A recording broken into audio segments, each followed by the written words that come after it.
So this is a Peugeot 406 from a client that belongs to a client. So when you got the car, so the AC was bypassed, the AC control.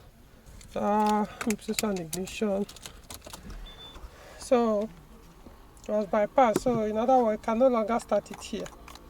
So I did the diagnosis. I realized that every other thing was correct, except that I have not ruled out the BSI and the ignition switch, which controls the compressor.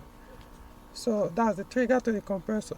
So eventually today I decided to, before going to the ignition switch, to check the BSI. So that's why I realized that the problem was the relay on the BSI. So remove it. I gave it to one guy to have it replaced for me, the relay inside the BSI. So he replaced it. So bypass, this is the bypass they put. You can see this is the aftermarket what's it called? Thermostat. And this is the relay they used in doing the bypass. So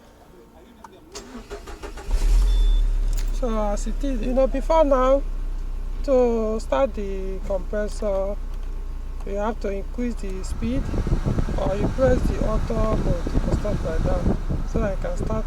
But now, even here, you can hear the compressor running. So now everything is back to factory. So I will advise people not to bother with doing all this bypass and have the issue fixed. When you do all this bypass, some of the time they do it from the resistor. When you do all these things, it puts unnecessary pressure on the engine, because the AC is no longer controlling the engine based on the AC loads. It weakens the compressor, increases fuel consumption, affects the engine power. In most cases, it can even lead to failure of your alternator. As a case that happened, eventually damage a lot of things. Okay, so that is sorted out now. I believe the owner will be happy, because ordinarily what would have happened was to replace the BSI unit, and the new BSI unit should be over 200,000 naira.